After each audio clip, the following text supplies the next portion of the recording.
Hi, my name's David Brandt, and I'm the Professional Development and Communications Coordinator for Student Success Programs at LaGuardia Center for Teaching and Learning. My name is Thomas Rospigliosi. I'm the ePortfolio Project Manager over at the Center for Teaching and Learning at LaGuardia. And for the better part of the last year, we've participated in a professional development seminar at the Center for Teaching and Learning that's been spearheaded by our colleagues, Michelle Piso-Manucci and Stephanie Gonzaga. And throughout this professional development period, so far we've read 2 texts in order to kind of make some connections to our work with LaGuardia students and faculty and staff. The first of which being Clara and the Sun. But most recently, we've read Pedagogy of the Oppressed by Paulo Freire. So for me, I guess reading this text, the book, it really made me kind of think about my own relationship to education and my family's relationship to education. So in particular, I was growing up, I was fortunate and privileged to have grown up in a family that really valued education in all stages, being secondary or higher ed. And my dad immigrated to the US as a child, and he didn't have a lot growing up. And my grandparents were not really formally educated at all. So they really, I guess, in my dad's upbringing, his parents, my grandparents, they really instilled in him the value of education. And he always, even as I was growing up, he always talked to me about, school and how it's so important. Yep. And I guess I didn't always feel that way because I had kind of a contentious relationship with school. Yep. As a kid.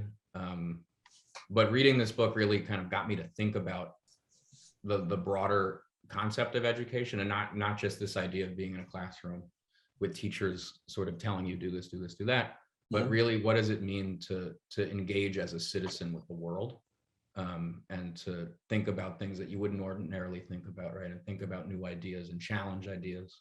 Yeah, just this stuff that I normally did not associate with school as a kid, which I thought to be like really prescriptive, and that turned me off quite a bit as a kid and growing up going to school. So I kind of had like a similar experience with that.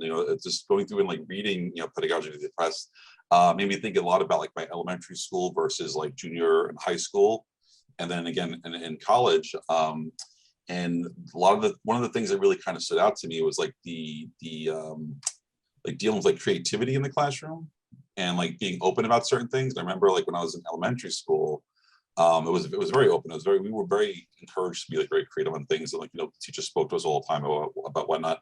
And I felt like that creativity kind of like fosters education and learning. And it really wasn't until like after I graduated from elementary school and when I got into like junior high school that like things kind of like changed drastically, where there was really no kind of like any kind of creativity or any kind of like dialogue or anything within the classroom. And this kind of speaks to the whole like from reading the Pedagogy of the Oppressed, like the banking model versus the dialogic. And so it's when it's reading the Pedagogy of the Oppressed is when I started really realizing like, oh yeah, like when I was in junior high school and high school, I totally felt like that banking model of education where you were just kind of being told things like, here, learn this, understand this, take this, and there was no creativity. It's when I first started noticing that they started removing like a lot of music programs from schools and a lot of like art programs from schools, and these are things that, again, like I mentioned before, are things that like kind of like foster education and real learning, and it's creativity. It lets you think a lot bit more about stuff. But I feel like taking that out of there, because I think like the high schools or junior high school, they just didn't really see a need for it, because you really just kind of felt like you were like a vessel and you were just like being filled with information. But one of the things I really kind of noticed was that they were just really kind of making us learn how to pass tests. Right. Like they wanted to get you in and get you out as soon as possible. And so that's kind of like what my experience was in high school. Like, we were just being taught to learn to take tests and not really like try to learn anything. But it really wasn't until we got into college again where that kind of got that feeling again from like elementary school, because college was a lot more open about things. There was a lot of like dialogue with faculty, whatever, and especially a lot of the classes I've taken, like I'm a media major, so we were kind of the point was being very creative and like coming up with things.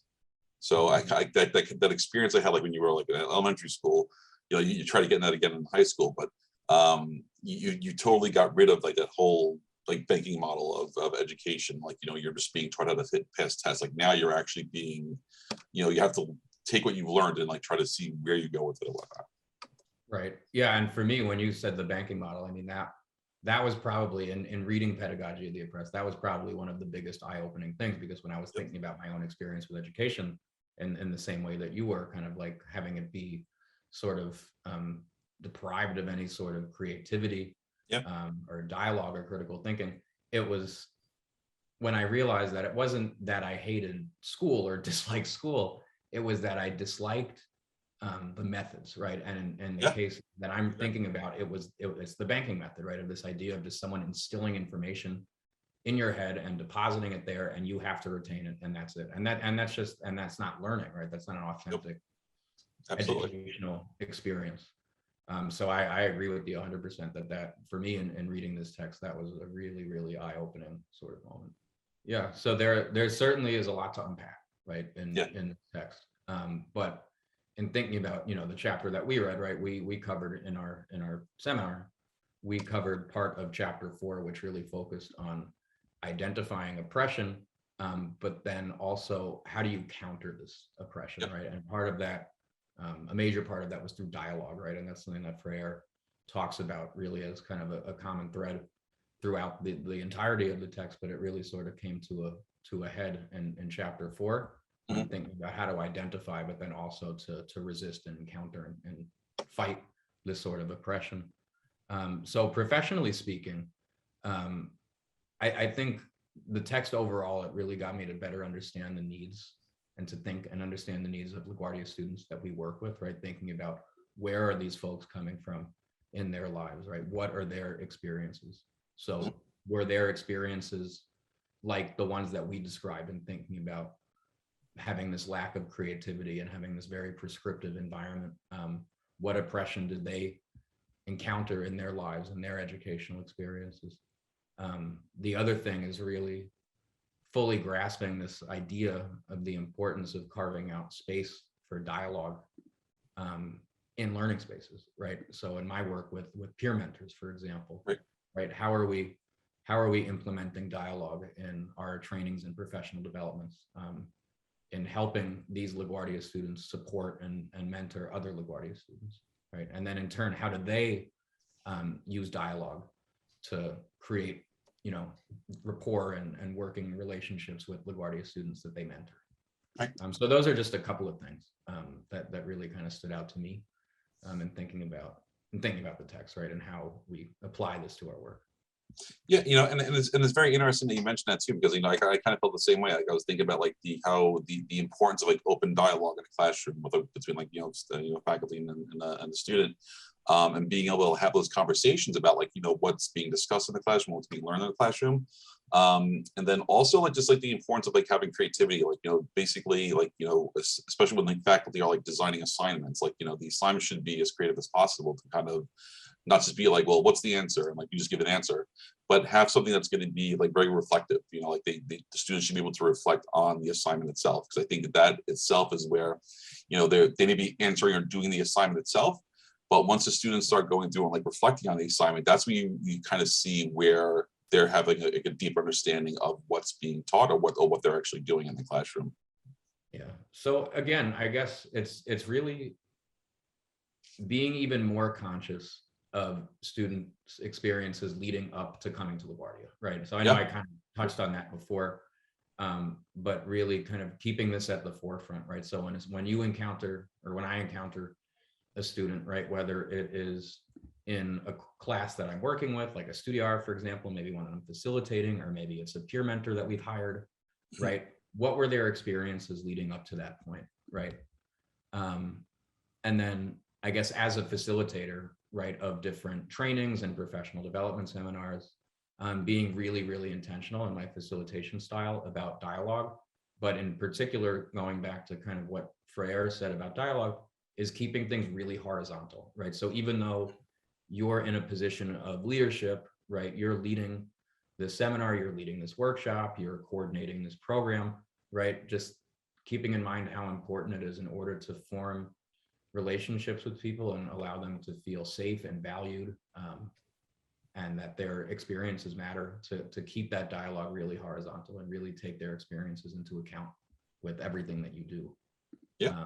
And just being intentional about that, and making that effort.